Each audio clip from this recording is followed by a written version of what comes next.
Thank you very much. Well, look, thanks very much, and hi everyone. I'm Steve Abley, and I'm very proud to be able to share a little bit about Abley today and SafeCurves. Given I speak a little bit different from the other presenters today, I thought I'd quickly share a little bit about me and Abley before delving deeper into our proactive, systemic, and safe system approach aligned road safety tool named SafeCurves. First off, I'm coming to you today from New Zealand. This is Christchurch City, which is located on the east coast of the South Island, about an hour's drive from the Southern Alps that are shown here in the background. Today, I'm in my office, which is located about here. It's just after 10 o'clock in the morning, which I recognize is behind you, but it's also one day ahead. This is the Abley team. We're a group of multidisciplined professionals, and our firm is named Abley because I founded it some 20 years ago. Importantly though, we have world-leading experts in the area of road safety, and today we're undertaking commissions in New Zealand, Australia, Brunei, Indonesia, Canada, and the United States. The reason we're sought out for our expertise is because Australia and New Zealand have been working with the safe system approach to road safety for about 2 decades. So we have real world experience developing and applying tools that align with the safe system way of thinking. Today I'm going to cover these 5 topics. At the end of my presentation, you'll understand how SafeCurves can be used to help with your grant applications to the Tribal Transportation Program Safety Fund. Okay, so let's start with why horizontal curves are important. Horizontal curves represent a change in direction for a motor vehicle. The problem is most rural curves have not been designed, and rather they've evolved over time, and at best they've simply been modified to allow for faster vehicles. Only on Monday, TRB issued its report titled Tackling the Road Safety Crisis, where they identified that only 20% of the US population lives in rural areas, yet 40% of traffic fatalities occur outside cities. That means that focusing on rural roads and, diagnostically speaking, higher speed horizontal rural curves is especially prudent. So given rural curves are a focus area, and as a road safety professional, you need to answer 3 key questions when addressing horizontal curves. 1, where are these curves and which ones are high risk curves? 2, which curves, or better described groups of curves, are more important than others? And 3, what real-world countermeasures can be done to remove or minimize the risk of a rural roadway departure that will likely result in death or serious injury? Well, traditionally, Adams explained that safety issues with horizontal curves were detected by looking at crash data to identify black spots. This is particularly problematic on low volume roads where crashes tend to be more sporadic and more difficult to predict, often referred to as whack-a-mole. The systemic approach is championed by FHWA, and the example in the middle is a style of systemic analysis using reactive crash data. One of the easiest and most cost-effective countermeasures for horizontal curves is warning the driver of an impeding risk. That includes signs and assessing curve advisory speeds. The picture on the right is a digital side thrust indicator, and this, or alternatively an analog ball bank indicator, is one way to do that, but it is also pretty labor intensive, involving driving the curve multiple times in both directions. This then raises the question, is there a better way? And leads nicely into describing what is SafeCurves. SafeCurves is different, yet still addresses those 3 important questions I raised earlier. SafeCurves is proactive, systemic, and safe system approach aligned tool that accelerates the speed at which you can get to decisions. The SafeCurves data is accessed via a web portal shown here, and you can also be consumed into your into your or your consultant's GIS system, so you combine SafeCurves data with your other data sets. SafeCurves has three modules. The first is Identify, that identifies high-risk curves. This is done for every curve and in both directions. The second is Prioritize, that prioritize corridors for safety improvements. This aggregates individual curve risk into corridors so that you can provide corridor treatments that enable a consistent driver experience. And the third is Interventions, that specifies MUTCD compliant signage, including the location, type, and grouping of curve signs, and it also provides curve advisory speed plaque recommendations. Now you're probably thinking, how does it do all that? Because that's a big ask.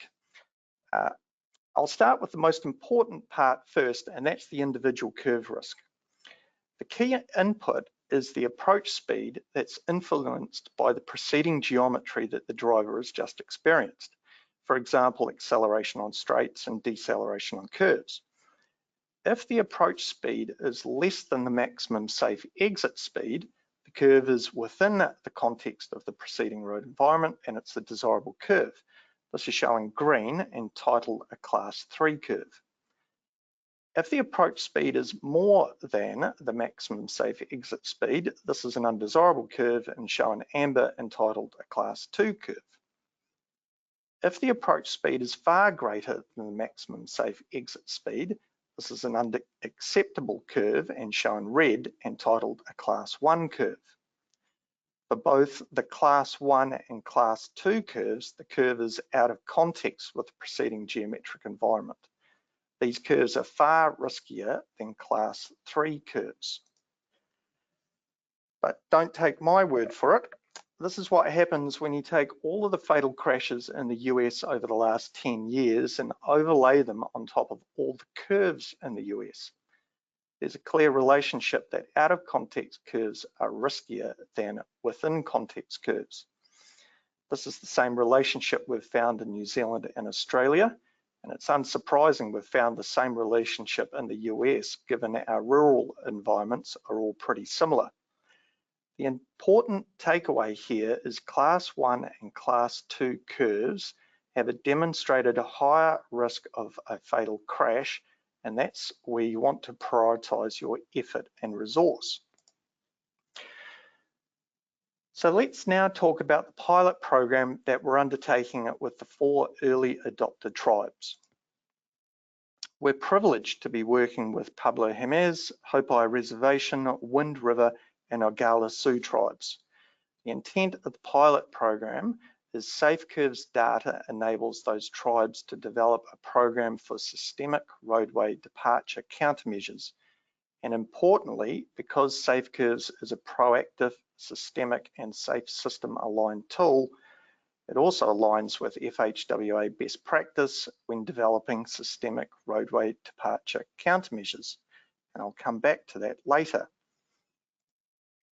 So let's walk through an example of how to use SafeCurves, and we'll use a simple example from Pueblo Jimenez.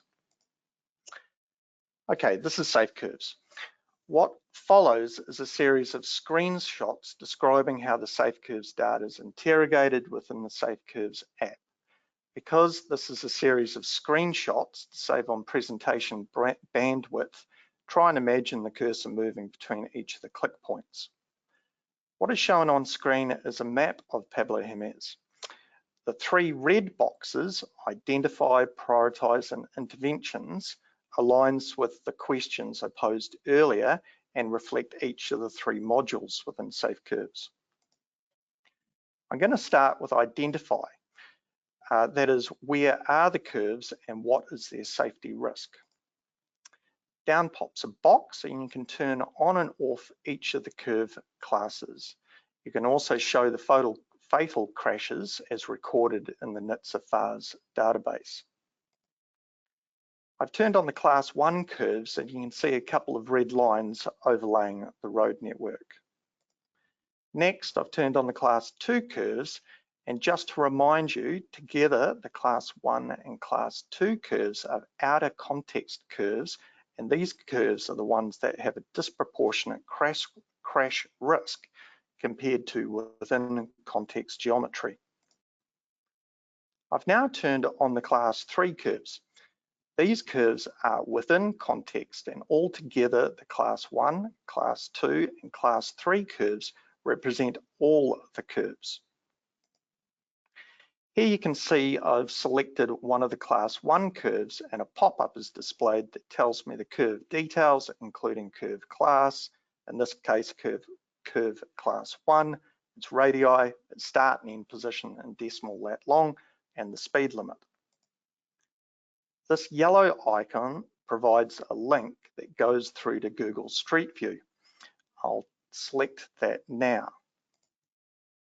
And up pops a new browser window, and it taking me directly to the curve being assessed. So if you need to, you can visually identify or verify the infrastructure on the curve.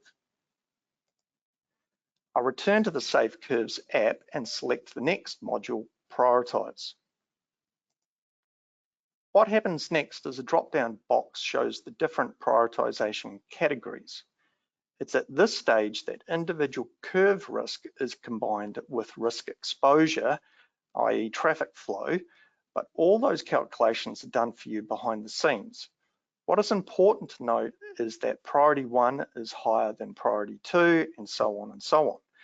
We're particularly interested in priority 1 and priority 2 corridors that together only represent a quarter of the network length, but together they hold over half of the network risk.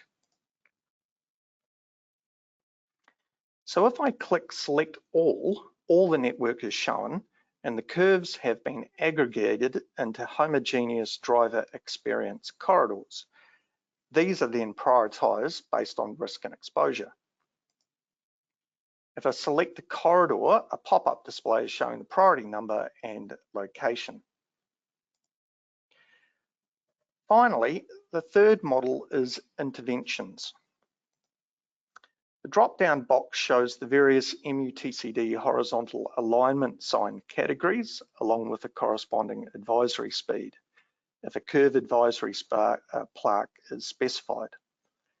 Again, when I select all the signs are shown, and the coloured border surrounding the sign reflects if the MUTCD specifies if the sign is required, i.e. red, recommended, it's amber, or optional, it's green. I've highlighted a location that shows a curve with 2 required signs in red, and I'm going to zoom into those signs now. This is a close-up of those signs, and you can see although there are 2 signs, they reflect more than one curve. That's because SafeCurves has grouped the 2 curves together as per the MUTCD and specified a sign at the start and end of the set of grouped curves. When I click on the southern sign, a pop-up describes the sign, i.e. a W1-4, that's in the right configuration. SafeCurves also describes why the sign is justified, so it provides an auditable process if there was ever a query as to why the sign exists and why it is a certain style. SafeCurves uses the MUTCD 11th edition that was published in December 2023, so it's up to date with the latest practice. Similarly, I can do exactly the same with the speed advisory, which recommends 60 mph speed plaque, and it also provides the justification for that sign too. I can use the same icon I previously used to go straight through to the Google Street View location. And here we are, but you'll see the sign is different to that specified by the MUTCD. The Google Street View shows that, at least in January of this year, there was a W1-2 sign installed, but MUTCD specifies a W1-4 sign, and it also recommends that that sign have an advisory speed plaque of 60 mph. Therefore, you might decide to substitute the W1-2 with a W1-4 and also choose to install the recommended speed advisory plaque because, as we know, this is a more risky curve because it's a class 1 curve. I tried to list some of the wider features and benefits of SafeCurves here, but simplistically, I think the key benefits of SafeCurves are that it provides insight on horizontal curve safety across your entire road network, regardless of scale. And I've already described why horizontal curve safety is an important issue to address. It also saves time and effort because it provides a far faster assessment method than traditional methods. And for the United States, we've already assessed all of the roads, all of the curves, their prioritization, and their MUTCD requirements. Okay, so we're nearing the end. What about next steps? If you're interested in SafeCurves and you'd like help in preparing your grant application that includes the purchase of SafeCurves, then please contact me. Once you have SafeCurves, you'll be able to develop a systemic roadway departure program, and the next time the TTPSF opens, you'll be able to apply for a grant to implement your systemic roadway departure countermeasures. Finally, this is my email address to get the process started. Ask me a question, or if you're looking for some more in-depth demo, just shoot me a note. Our team is keen to extend our international expertise and reach other jurisdictions. We really do want to make a measurable difference improving road safety. That's what drives us. Jamie, thanks very much again for the privilege of speaking. Back to you.